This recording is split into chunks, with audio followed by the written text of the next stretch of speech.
पास आ जाती है, दिल को भा जाती है, पास आ जाती है जैसे रंगीन तितलियां। धोखा देती है सबको ऐसी ही लड़कियां, धोखा देती है सबको ऐसी ही लड़कियां।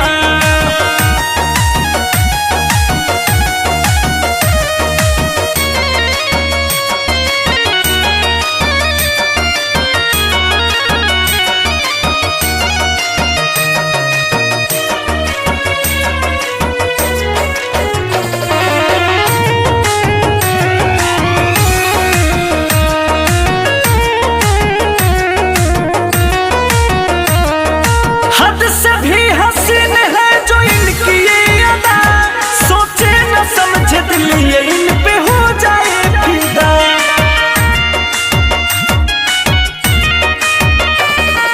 हद से भी हसीन है जो इनकी ये अदा, सोचे न समझे दिल ये इन पे हो जाए फिदा।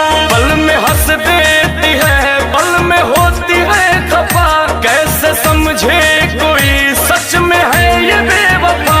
नखरे खूब करती है, प्यार में चलती है, प्यार में चलती है, बस इनकी ही मर्जियां।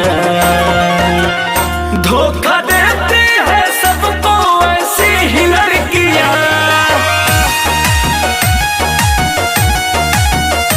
धोखा देती है सबको ऐसी ही लड़कियां।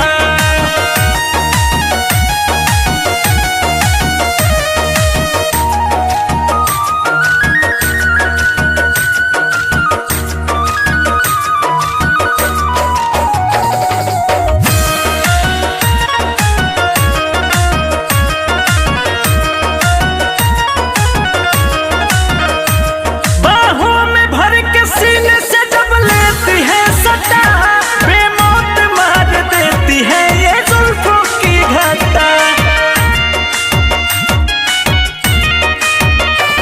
बाहों में भर के सीने से जब लेती है सटा, बेमौत मार देती है ये जुल्फों की घटा। बाद में करती है इश्क में हर खता, अश्क थमता नहीं जब ये होती है जुदा। राजा अंकुश कहे वो से आंसू बहे, वो से आंसू बहे, प्यार के सिर्फ दरमियां। धोखा